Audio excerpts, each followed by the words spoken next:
Alright, welcome to Basler Turbo Conversions. I am Jared Wagner, lead in the hydraulics, landing gear, and fuel department. And I'm here today to show you how to use the bottle jack kit that you can purchase from us. First thing, make sure your tail wheel is locked. So that's important for a safety feature. Another thing is make sure you have a type of support auxiliary, just in case something does happen for safety features. Okay. Sometimes, or you should take the nitrogen out of the struts in most cases. Today we are going to leave it in, and the only time you should do that is when you jack on the points that we are to take this tire off in an emergency situation in the field. So we're going to put the jacks on the bottom of the drag struts. This particular one has the zerks on top. A lot of times they're on the bottom, so you will have to remove the grease zerk in order for the jack to go underneath there and fit without damaging them. The only time you want to leave the nitrogen in is when you're in the field and you have no access to nitrogen. So that's why we're going to do it this way. And we're going to use these, which are in the kit, to hold the strut up from extending out any further. So in this case, now we have to disconnect your brake line. This is the disc brake, so it only has one connection, but it does not have a quick disconnect, so it could make a mess. You just have to be quick.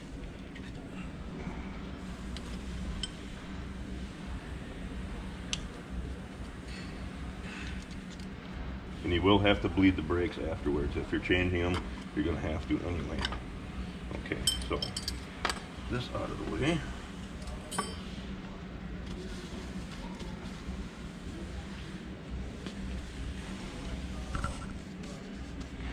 Okay. Here is the kit. It's full. Got your rods,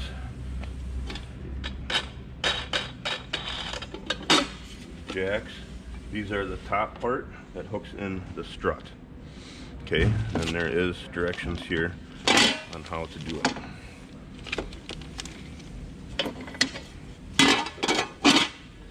I have the second set out and ready to go.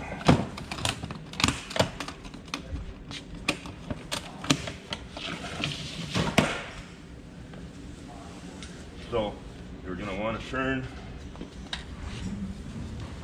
the top part all the way out.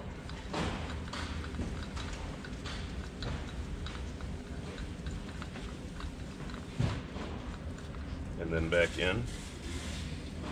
About a full turn. You have to do that in order to get enough travel on the strut. Place it underneath.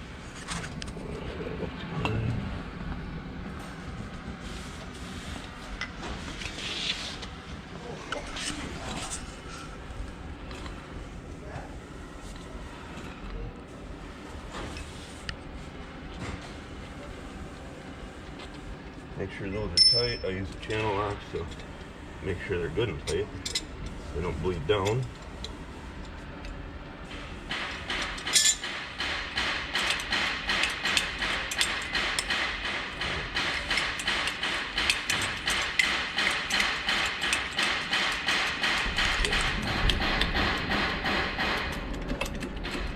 Started there.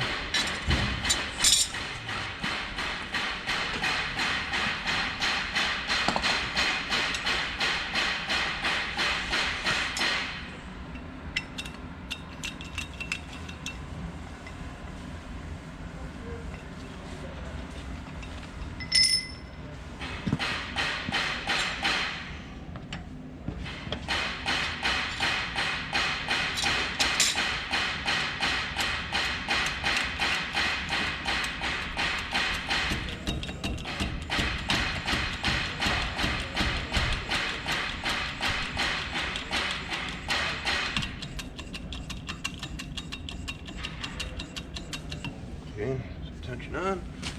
These on. Nope. Sorry. Take the bolts off. That's why I put the jacks under there first. Okay, you have to take the bolts out. The tension on this should come out very easy with the jack tension. I pre-loosen these. They're not normally this tight. These go back on and it's 180 foot-pounds and then to the next hole when you reinstall.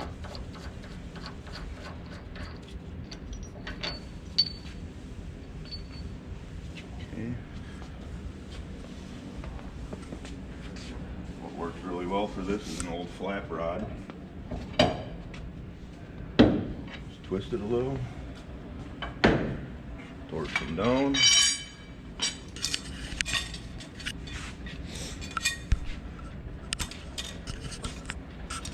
This one has a particular aircraft has another wire in the way here, so it makes it a little more difficult. But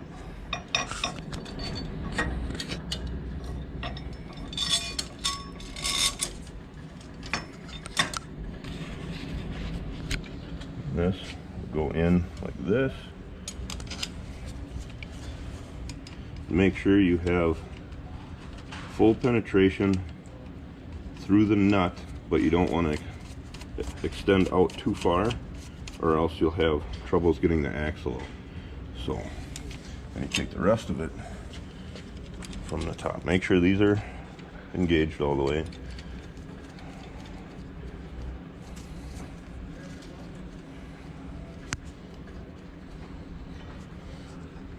Okay, so now you get good pressure.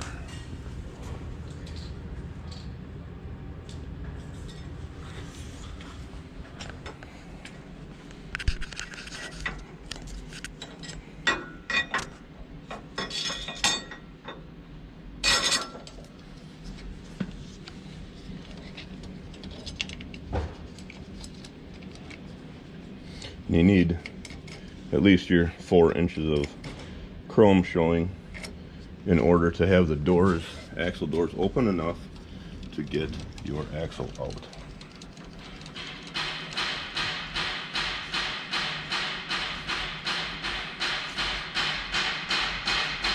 Okay, now this is where 2 people come in.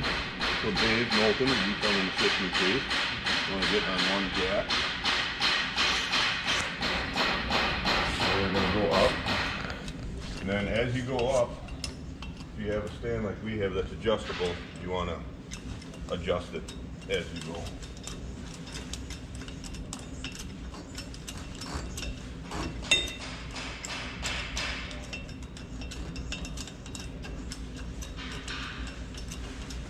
Pause for a second, Dave.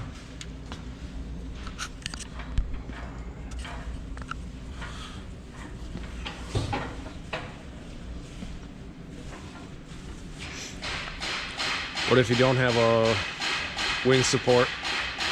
You can do it without, it's just a little bit dangerous, but some people will use pallets, stack pallets up, tires up, just something so if the jack kicks out, it'll come down and do as minimal damage as possible to the aircraft, and most of all not kill somebody or hurt somebody. So it's just a safety factor.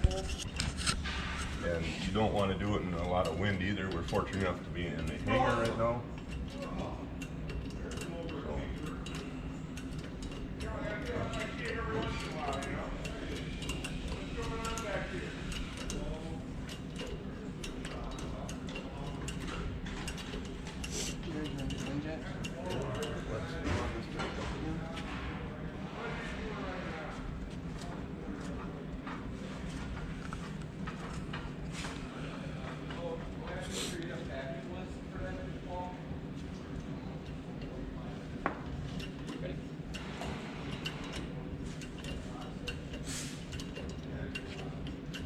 Clear the axle. I'm not clear.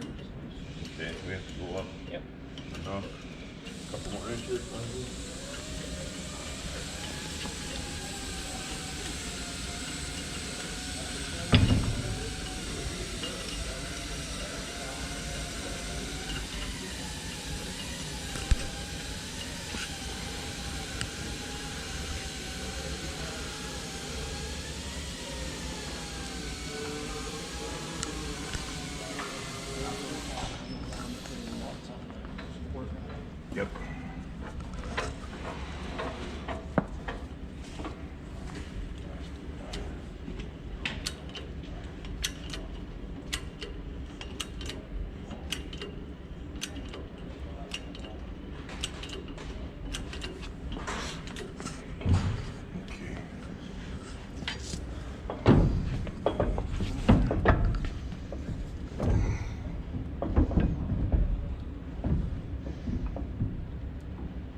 Now this is where you have to be very careful, letting the pressure down from the jack. Don't go too fast. You don't damage anything or hurt anybody.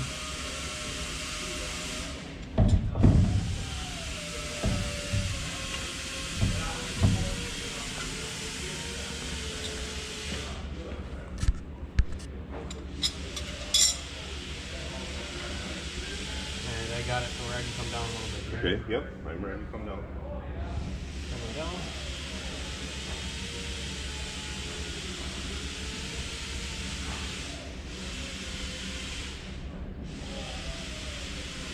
Okay, stop.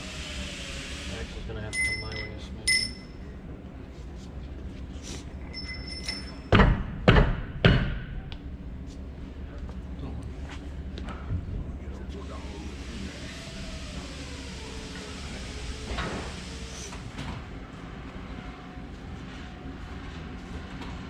Still have a little bit more here, please. Jared, you sit. Ready? Sit down a little more. Down more. Yep.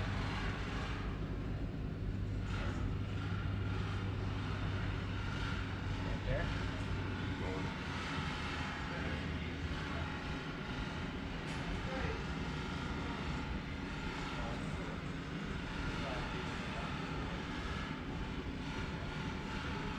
Okay.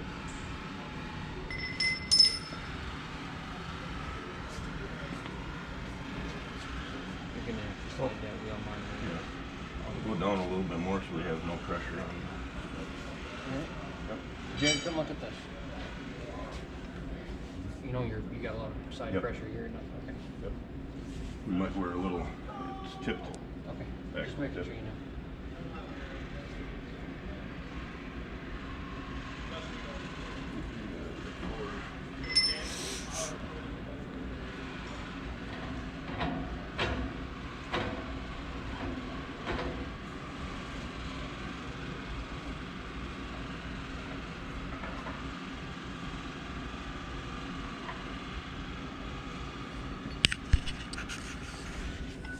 Alright, I'm gonna come down just a little bit.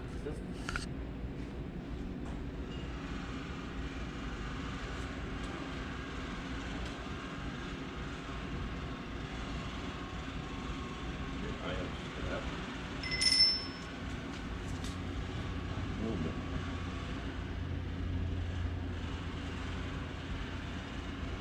Should be really close.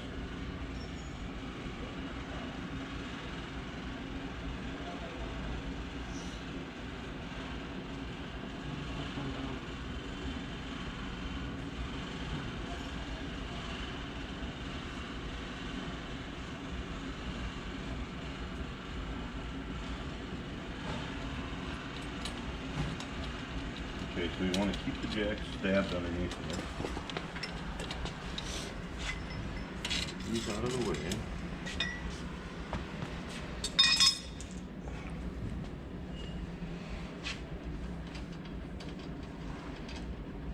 So, get the doors up. This is a little trickier. I'm going to try doing it myself and show you how to do it, how I do it myself. Two people, it's a lot easier. Try getting this door up. You gotta line the keyway up with the bar first. Bring this door up. No, this door is holding up by itself. Take your foot and hold that up. Put pressure on it. Grab this one. Wow. Just like that. Bolt drops in. Drops in. Good. Nut on.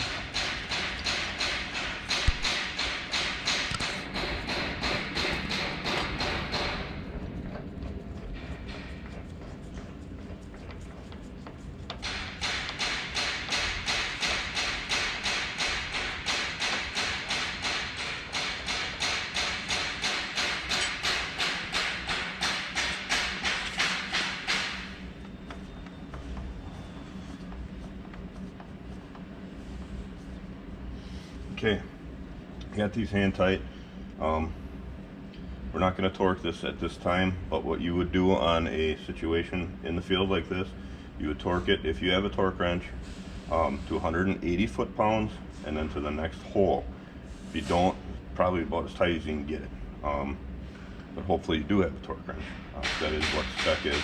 Then you will hook your brake back up, and then you'll have to bleed the brakes just to ensure that you don't have any air in the system. Most of the time there's a little bit, so it is a must that you do that. So then we can take our jacks out. Maybe you want to grab another one.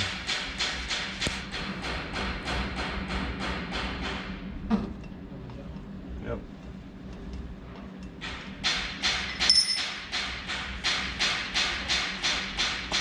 Okay. And clear. It would be easier to do your brake when your jack is removed. Okay, that is your field removal and reinstallation of the tire with the bottle jack kit. So that's it. Thank you.